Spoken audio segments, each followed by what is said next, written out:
इकाई 2 ईदगाह कहानी।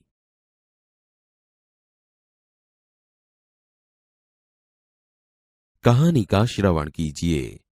रमजान के पूरे 30 रोजों के बाद आज ईद आई है। कितना मनोहर, कितना सुहावना प्रभात है। आज का सूर्य देखो, कितना प्यारा, कितना शीतल है, मानो संसार को ईद की बधाई दे रहा है। गांव में कितनी हलचल है। ईदगाह जाने की तैयारियां हो रही है। किसी के कुर्ते में बटन नहीं है, पड़ोस के घर में सुई धागा लेने दौड़ा जा रहा है। किसी के जूते कड़े हो गए हैं, उनमें तेल डालने के लिए तेली के पास भागा जाता है। जल्दी जल्दी बैलों को सानी पानी दे दें। ईदगाह से लौटते लौटते दोपहर हो जाएगी। 3 कोस का पैदल रास्ता, फिर सैकड़ों आदमियों से मिलना भेंटना। दोपहर के पहले लौटना असंभव है। लड़के सबसे ज्यादा प्रसन्न है। किसी ने 1 रोजा रखा है, वह भी दोपहर तक, किसी ने वह भी नहीं। लेकिन ईदगाह जाने की खुशी उनके हिस्से की चीज है। रोजे बड़े बूढ़ों के लिए होंगे, इनके लिए तो ईद है। रोज ईद का नाम रटते थे, आज वह आ गई। अब जल्दी पड़ी है कि लोग ईदगाह क्यों नहीं चलते। उनकी अपनी जेबों में तो कुबेर का धन भरा हुआ है। बार बार जेब में से अपना खजाना निकाल कर गिनते हैं और खुश होकर फिर रख देते हैं। महमूद गिनता है, 1, 2, 10, 12। उसके पास 12 पैसे हैं। मोहसिन के पास 1, 2, 8, 9, 15 पैसे हैं। इन्हीं अनगिनत पैसों से अनगिनत चीजें लाएंगे। खिलौना, मिठाइयां, गेंद और जाने क्या क्या। और सबसे ज्यादा प्रसन्न है हामिद, गरीब सूरत, दुबला पतला लड़का, जिसका बाप गत वर्ष हैजे की भेंट हो गया। फिर एक दिन मां भी मर गई। अब हामिद अपनी बूढ़ी दादी अमीना की गोद में है और उतना ही प्रसन्न है। हामिद के पांव में जूते नहीं है, सिर पर एक पुरानी टोपी है जिसका एक गोटा काला पड़ गया है। फिर भी वह प्रसन्न है। अभागिन अमीना अपनी कोठरी में बैठी रो रही है। आज ईद का दिन और उसके घर में दाना नहीं। इस अंधकार और निराशा में वह डूबी जा रही है। किसने बुलाया था इस निगोड़ी ईद को? अमीना का दिल कचोट रहा है। गांव में बच्चे अपने अपने बाप के साथ जा रहे हैं। हामिद का बाप अमीना के सिवाय और कौन है? उसे कैसे अकेले जाने दे?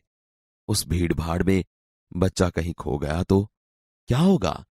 नहीं, अमीना उसे यों न जाने देगी। नन्ही सी जान 3 कोस चलेगा कैसे? पैरों में छाले पड़ जाएंगे, जूते भी तो नहीं है। कुल 2 आने पैसे बच रहे हैं। 3 पैसे हामिद की जेब में, 5 अमीना की बटुए में। यही तो बिसात है और ईद का त्योहार। अल्लाह ही बेड़ा पार लगाए। हामिद भीतर जाकर दादी से कहता है, तुम डरना नहीं अम्मा, मैं सबसे पहले आऊंगा। गांव से मेला चला और बच्चों के साथ हामिद भी जा रहा था। कभी दौड़कर आगे निकल जाता, फिर किसी पेड़ के नीचे खड़े होकर साथ वालों का इंतजार करता। हामिद के पैरों में तो जैसे पर लग गए हैं। वह कभी थक सकता था? बड़ी बड़ी इमारतें आने लगी। यह अदालत है, यह कॉलेज है, यह कलाघर है। आगे चले। हलवाइयों की दुकानें शुरू हुई। आज खूब सजी हुई थी। इतनी मिठाइयां कौन खाता है? देखो ना, एक एक दुकान पर मनो होंगी। सहसा ईदगाह नजर आई। इमली के घने वृक्षों की छाया है। नीचे पक्का फर्श है, उस पर जाजिम बिछी हुई है। रोजेदारों की पंक्तियां एक के पीछे एक न जाने कहां तक चली गई हैं। यहां कोई धन और कोई पद नहीं देखता। इन ग्रामीणों ने भी वजू किया और पिछली पंक्ति में खड़े हो गए। कितना सुंदर संचालन है, कितनी सुंदर व्यवस्था। हजारों सिर एक साथ सिजदे में झुक जाते हैं, फिर सब एक साथ खड़े हो जाते हैं, मानो भ्रातृत्व का एक सूत्र समस्त आत्माओं को एक कड़ी में पिरोए हुए हैं। नमाज खत्म हो गई, लोग आपस में गले मिल रहे हैं। अब मिठाइयां और खिलौनों की दुकानों पर धावा होता है। ग्रामीणों का यह दल इस विषय में बालकों से कम उत्साही नहीं है। यह देखो, हिंडोला है, 1 पैसा देकर चढ़ जाओ। कभी आसमान पर जाते हुए मालूम होता है, कभी जमीन पर गिरते हुए। यह चरखी है। लकड़ी के हाथी, घोड़े और ऊंट छड़ों से लटके हुए हैं। 1 पैसा देकर बैठ जाओ और 25 चक्करों का मजा लो। महमूद, मोहसिन, नूरे और सम्मी इन घोड़ों पर बैठते हैं। हामिद दूर खड़ा है। 3 पैसे तो उसके पास है। अपने कोष का 1/3 जरा सा चक्कर खाने के लिए नहीं दे सकता। सब चरखियों से उतरते हैं, खिलौने लेंगे। इधर दुकानों की कतार लगी हुई है। तरह तरह के खिलौने हैं। सिपाही और गुजरिया, राजा और वकील, बिश्ती और धोबिन। वाह, लगता है अब बोलना ही चाहते हैं। महमूद सिपाही लेता है, खाकी वर्दी और लाल पगड़ी वाला, कंधे पर बंदूक रखे हुए। मालूम होता है अभी कवायद किए चला आ रहा है। मोहसिन को भिश्ती पसंद आया। कमर झुकी हुई, ऊपर मशक रखे हुए हैं। मशक का मुंह एक हाथ से पकड़े हुए है। कितना प्रसन्न है, शायद कोई गीत गा रहा है। बस मशक से पानी उड़ेलना ही चाहता है। नूरे को वकील से प्रेम है। काला चौगा, नीचे सफेद अचकन, अचकन के सामने की जेब में घड़ी, सुनहरी जंजीर, एक हाथ में कानून का पोथा लिए हुए। मालूम होता है अभी किसी अदालत से जिरह या बहस के लिए चले आ रहे हैं। ये सब 2-2 पैसों के खिलौने हैं। हामिद के पास कुल 3 पैसे हैं। इतने महंगे खिलौने कैसे ले? खिलौना कहीं हाथ से छूट पड़े तो चूर चूर हो जाए, जरा पानी पड़े तो सारा रंग धुल जाए। ऐसे खिलौने किस काम के? उन्हें लेकर वह क्या करेगा? खिलौनों के बाद मिठाइयां आती है। किसी ने रेवड़ियां ली है, किसी ने गुलाब जामुन, किसी ने सोहन हलवा। मजे से खा रहे हैं। हामिद बिरादरी से पृथक है। अभागे के पास 3 पैसे हैं, क्यों नहीं कुछ लेकर खाता? ललचाई आंखों से सबकी ओर देखता है। मिठाइयों के बाद कुछ दुकानें लोहे की चीजों की हैं, कुछ गिलट और कुछ नकली गहनों की। लड़कों के लिए यहां कोई आकर्षण नहीं है। वे सब आगे बढ़ जाते हैं। हामिद लोहे की दुकान पर रुक जाता है। कई चिमटे रखे हुए हैं। उसे ख्याल आया दादी के पास चिमटा नहीं है। तवे से रोटियां उतारती है तो हाथ जल जाते हैं। अगर वह चिमटा ले जाकर दादी को दे तो कितनी प्रसन्न होंगी। फिर उनकी उंगलियां कभी न जलेंगी। घर में एक काम की चीज हो जाएगी। खिलौने से क्या फायदा? व्यर्थ में पैसे खराब होते हैं। जरा देर ही तो खुशी होती है। फिर तो खिलौनों की ओर कोई आंख उठाकर नहीं देखता, या फिर घर पहुंचते पहुंचते टूट फूट कर बर्बाद हो जाएंगे। चिमटा कितने काम की चीज है। रोटियां तवे से उतार लो, चूल्हे में सेंक लो। कोई आग मांगने आए तो चटपट चूल्हे से आग निकालकर उसे दे दो। अम्मा बेचारी को कहाँ फुर्सत है कि बाजार जाएं, और इतने पैसे ही कहाँ मिलते हैं। रोज हाथ जला लेती है। हामिद के साथी आगे बढ़ गए हैं। सबील पर सब शरबत पी रहे हैं। देखो, सब कितने लालची हैं। इतनी मिठाइयां ली, मुझे किसी ने एक भी न दी। उस पर कहते हैं मेरे साथ चलो, मेरा यह काम करो, मेरा वह काम करो। अब अगर किसी ने कोई काम करने को कहा तो पूछूंगा, खाएं मिठाइयां, आपका मुंह सड़ेगा, फोड़े फुसियां निकलेंगी, आप ही जबान चटोरी हो जाएगी। तब घर से पैसा चुराएंगे और मार खाएंगे। अम्मा चिमटा देखकर मेरे हाथ से लेंगी और कहेंगी, मेरा बच्चा अम्मा के लिए चिमटा लाया है, कितना अच्छा लड़का है। इन लोगों के खिलौनों पर कौन इन्हें दुआएं देगा? बड़ों की दुआएं सीधे अल्लाह के दरबार में पहुंचती है और तुरंत सुनी जाती है। मेरे पास पैसे नहीं हैं तो क्या, मैं गरीब सही, किसी को कुछ मांगने तो नहीं जाता। उसने दुकानदार से पूछा, यह चिमटा कितने का है? 6 पैसे लगेंगे। हामिद का दिल बैठ गया। फिर भी बोला, ठीक ठीक बताओ। ठीक ठीक, 5 पैसे लगेंगे। लेना है तो लो, नहीं तो चलते बनो। हामिद ने कलेजा मजबूत करके कहा, 3 पैसे लोगे? और वह आगे बढ़ गया ताकि दुकानदार की घुड़कियां न सुने। लेकिन दुकानदार ने घुड़कियां नहीं दी, बुलाकर चिमटा दे दिया। हामिद ने उसे इस तरह कंधे पर रखा मानो बंदूक है। फिर शान से अकड़ता हुआ संगियों के पास गया। मोहसिन ने हंसकर कहा, यह चिमटा क्यों लाया बुद्धू? इसका क्या करेगा? हामिद ने चिमटे को जमीन पर पटक कर कहा, जरा अपना भिस्ती तो जमीन पर गिराओ, सारी पसलियां चूर चूर हो जाएं बच्चों की। महमूद बोला, तो यह चिमटा कोई खिलौना है? हामिद, खिलौना क्यों नहीं है? अभी कंधे पर रखा बंदूक हो गई, हाथ में ले लिया फकीरों का चिमटा हो गया। चाहूं तो इससे मंजीरे का काम ले सकता हूं। एक चिमटा जमा दूं तो तुम लोगों के सारे खिलौनों की जान निकल जाए। तुम्हारे खिलौने कितना ही जोर लगाएं, मेरे चिमटे का बाल भी बांका नहीं कर सकते। बहादुर शेर है मेरा चिमटा। सम्मी ने खंजरी ली थी, प्रभावित होकर बोला, मेरी खंजरी से बदलोगे? 2 आने की है। हामिद ने खंजरी की और उपेक्षा से देखा, बोला, मेरा चिमटा चाहे तो तुम्हारी खंजरी का पेट फाड़ डाले, बस एक चमड़े की झिल्ली लगा दी। ढब ढब बोलने लगी, जरा सा पानी लग जाए तो खत्म हो जाए। मेरा बहादुर चिमटा आग में, आंधी में, तूफान में बराबर डटा रहेगा। चिमटे ने सभी को मोहित कर लिया, लेकिन अब पैसे किसके पास धरे हैं? फिर मेले से बहुत दूर निकल आए हैं। धूप तेज हो रही है, घर पहुंचने की जल्दी है। बड़ों से जिद करे तो भी चिमटा नहीं मिल सकता। हामिद है बड़ा चालाक, इसलिए उसने अपने पैसे बचा रखे थे। औरों ने 3-3, 4-4 आने पैसे खर्च किए, पर कोई काम की चीज न ले सके। हामिद ने 3 पैसों में रंग जमा लिया। सच ही तो है, खिलौनों का क्या भरोसा, टूट फूट जाएंगे।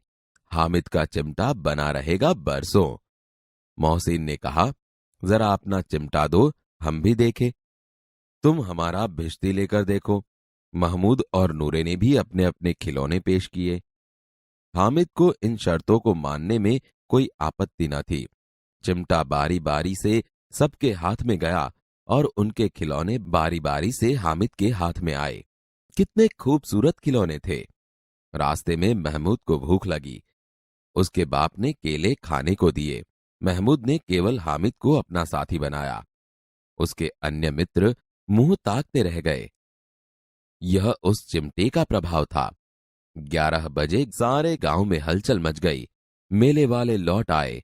मोहसिन की छोटी बहन ने दौड़कर भिश्ती उसके हाथ से छीन लिया और मारे खुशी के उछली तो मियां भिश्ती नीचे आ रहे और सुरलोक सिधारे।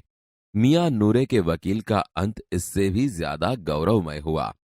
वकील जमीन पर या ताक पर बैठ नहीं सकते, उनकी मर्यादा का विचार तो करना ही होगा। दीवार में 2 खूंटियां गाड़ी गई, उन पर लकड़ी का एक पटरा रखा गया। पटरे पर कागज का एक कालीन बिछाया गया। वकील साहब राजा भोज की भांति सिंहासन पर विराजे। नूरे ने उन्हें पंखा झलना शुरू किया।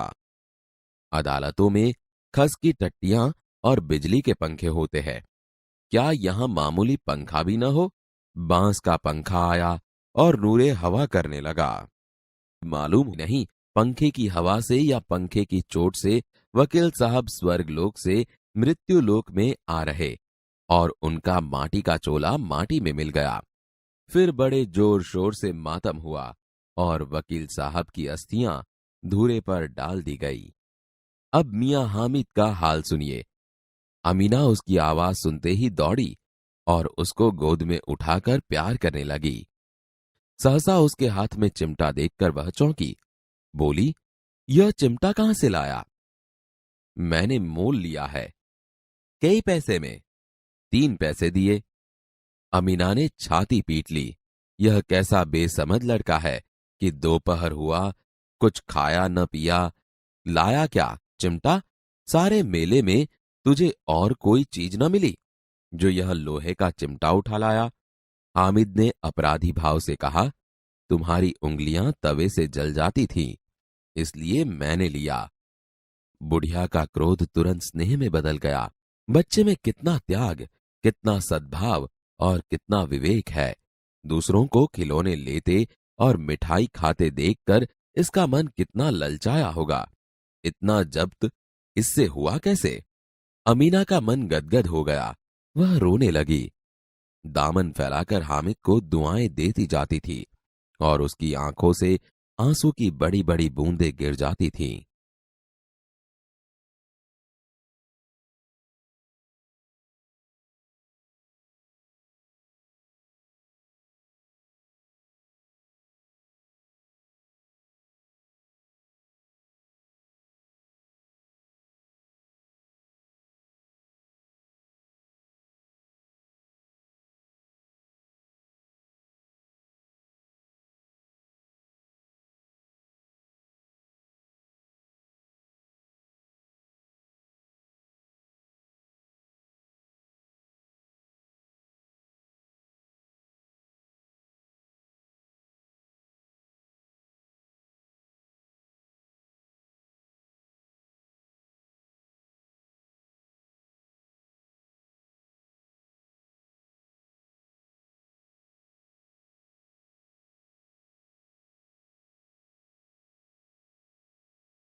मित्रों, आपने इनका नाम तो सुना ही होगा। ये उपन्यास सम्राट प्रेमचंद है। आइए इनके बारे में कुछ और जानें। नाम धनपत राय, उपनाम प्रेमचंद, जन्मस्थल लमही, वाराणसी, उत्तर प्रदेश, जन्मतिथि सन 1880, निधन सन 1936। आपने प्रेमचंद का परिचय पाया, अब उनके साहित्यिक जीवन के बारे में भी जानिए। आरंभ में वे नवाब राय नाम से उर्दू साहित्य में लिखते थे। बाद में प्रेमचंद के नाम से हिंदी में लिखने लगे। गोदान उनका सर्वश्रेष्ठ उपन्यास है। इसके अलावा गबन, मंगलसूत्र, रंगभूमि, कर्मभूमि उनके उपन्यास है। उन्होंने कई सारी कहानियां भी लिखी है, जो मानसरोवर भाग 1 से 8 में संकलित है। साहित्य में प्रगतिवाद को जागृत करने के लिए उन्होंने जागरण तथा हंस नामक पत्रिकाओं का संपादन भी किया था। ईदगाह उनकी ऐसी ही एक अमर कहानी है। रमजान के पूरे 30 रोजों के बाद आज ईद आई है। कितना मनोहर, कितना सुहावना प्रभात है। आज का सूर्य देखो, कितना प्यारा, कितना शीतल है, मानो संसार को ईद की बधाई दे रहा है। गांव में कितनी हलचल है। ईदगाह जाने की तैयारियां हो रही है। किसी के कुर्ते में बटन नहीं है, पड़ोस के घर में सुई धागा लेने दौड़ा जा रहा है। किसी के जूते कड़े हो गए हैं, उनमें तेल डालने के लिए तेली के पास भागा जाता है। जल्दी जल्दी बैलों को सानी पानी दे दें। ईदगाह से लौटते लौटते दोपहर हो जाएगी। 3 कोस का पैदल रास्ता, फिर सैकड़ों आदमियों से मिलना भेंटना। दोपहर के पहले लौटना असंभव है। लड़के सबसे ज्यादा प्रसन्न है। किसी ने एक रोजा रखा है, वह भी दोपहर तक, किसी ने वह भी नहीं। लेकिन ईदगाह जाने की खुशी उनके हिस्से की चीज है। रोजे बड़े बूढ़ों के लिए होंगे, इनके लिए तो ईद है। रोज ईद का नाम रटते थे, आज वह आ गई। अब जल्दी पड़ी है कि लोग ईदगाह क्यों नहीं चलते। उनकी अपनी जेबों में तो कुबेर का धन भरा हुआ है। बार बार जेब में से अपना खजाना निकाल कर गिनते हैं और खुश होकर फिर रख देते हैं। महमूद गिनता है, 1, 2, 10, 12। उसके पास 12 पैसे हैं। मोहसिन के पास 1, 2, 8, 9, 15 पैसे हैं।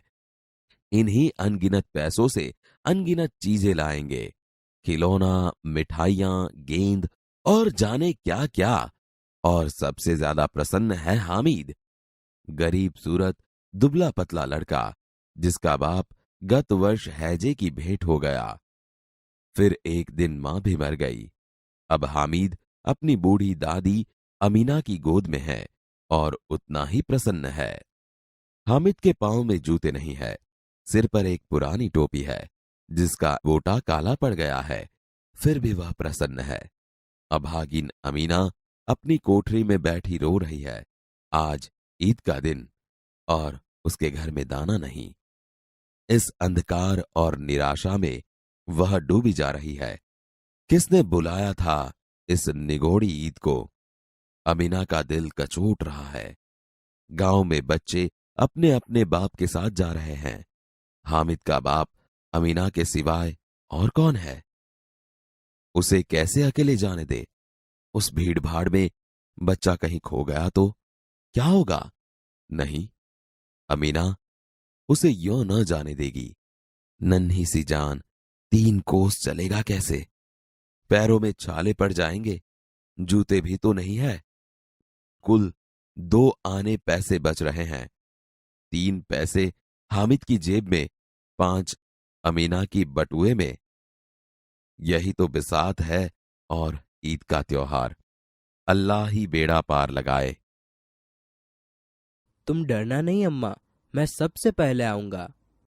गांव से मेला चला और बच्चों के साथ हामिद भी जा रहा था।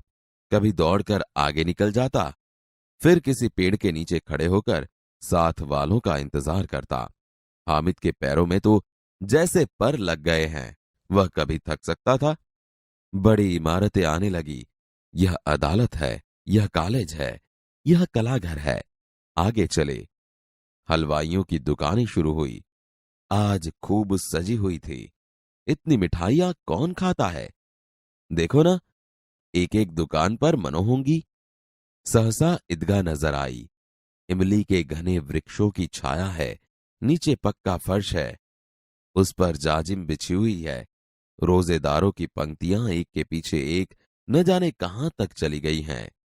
यहां कोई धन और पद नहीं देखता। इन ग्रामीणों ने भी वजू किया और पिछली पंक्ति में खड़े हो गए। कितना सुंदर संचालन है, कितनी सुंदर व्यवस्था। हजारों सिर एक साथ सिजदे में झुके जाते हैं, फिर सब एक साथ खड़े हो जाते हैं, मानो भ्रातृत्व का एक सूत्र समस्त आत्माओं को एक कड़ी में पिरोए हुए हैं। नमाज खत्म हो गई। लोग आपस में गले मिल रहे हैं। अब मिठाइयां और खिलौनों की दुकानों पर धावा होता है। ग्रामीणों का यह दल इस विषय में बालकों से कम उत्साही नहीं है। यह देखो, हिंडोला है, 1 पैसा देकर चढ़ जाओ।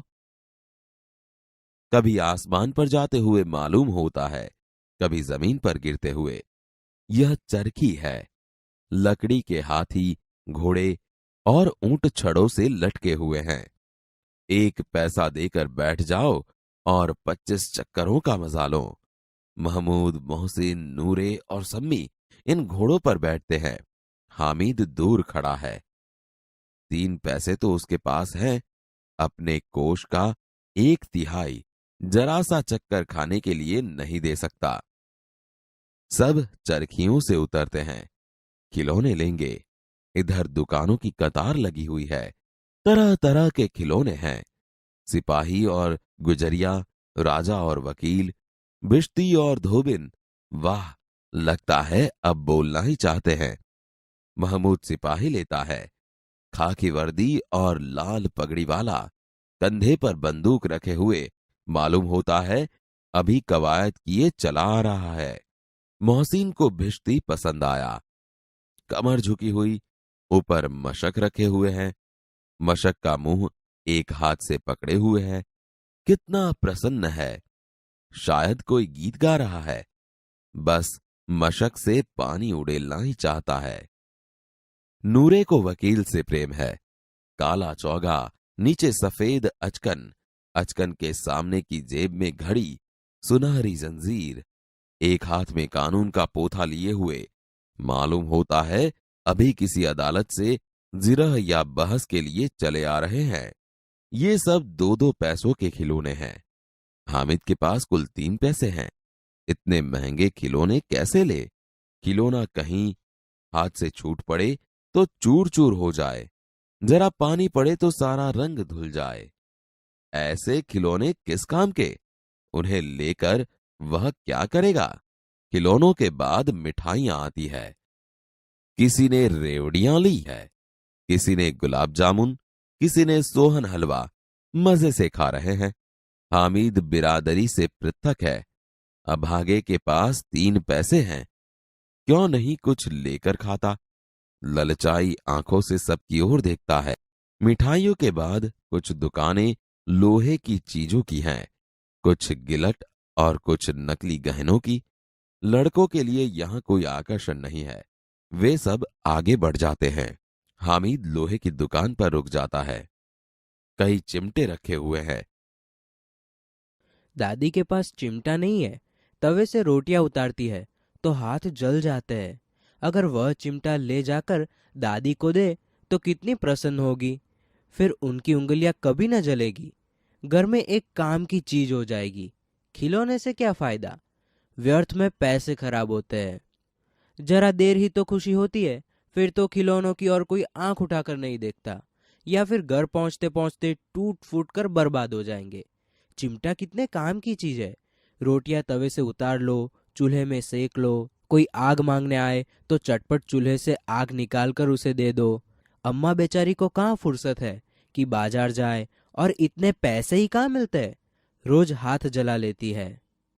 हामिद के साथी आगे बढ़ गए हैं। सबील पर सब शरबत पी रहे हैं। देखो, सब कितने लालची है। इतनी मिठाइयाँ ली, मुझे किसी ने एक भी न दी। उस पर कहते हैं मेरे साथ चलो, मेरा यह काम करो, मेरा वह काम करो। अब अगर किसी ने कोई काम करने को कहा तो पूछूंगा, खाए मिठाइयाँ, आपका मुंह सड़ेगा, फोड़े फुसियाँ निकलेगी, आप ही जबान चटोरी हो जाएगी। तब घर से पैसा चुराएंगे और मार खाएंगे। अम्मा चिमटा देखकर मेरे हाथ से लेगी और कहेंगी, मेरा बच्चा अम्मा के लिए चिमटा लाया है, कितना अच्छा लड़का है। इन लोगों के खिलौने पर कौन इन्हें दुआएं देगा। बड़ों की दुआएं सीधे अल्लाह के दरबार में पहुंचती है और तुरंत सुनी जाती है। मेरे पास पैसे नहीं है तो क्या, मैं गरीब सही, किसी से कुछ मांगने तो नहीं जाता। यह चिमटा कितने का है? 6 पैसे लगेंगे। हामिद का दिल बैठ गया। ठीक ठीक बताओ। ठीक ठीक 5 पैसे लगेंगे। लेना है तो लो, नहीं तो चलते बनो। 3 पैसे लोगे? हामिद आगे बढ़ गया ताकि दुकानदार की घुड़कियां न सुने, लेकिन दुकानदार ने घुड़कियां नहीं दी, बुलाकर चिमटा दे दिया। हामिद ने उसे इस तरह कंधे पर रखा मानो बंदूक है। फिर शान से अकड़ता हुआ संगियों के पास गया। यह चिमटा क्यों लाया बुद्धू? इसका क्या करेगा? जरा अपना बिस्ती तो जमीन पर गिराओ, सारी पसलियां चूर चूर हो जाए बच्चों की। तो यह चिमटा कोई खिलौना है? खिलौना क्यों नहीं है? अभी कंधे पर रखा बंदूक हो गई, हाथ में ले लिया फकीरों का चिमटा हो गया। चाहूं तो इससे मंजीरे का काम ले सकता हूँ। एक चिमटा जमा दूं तो तुम लोगों के सारे खिलौनों की जान निकल जाए। तुम्हारे खिलौने कितना ही जोर लगाए, मेरे चिमटे का बाल भी बांका नहीं कर सकते।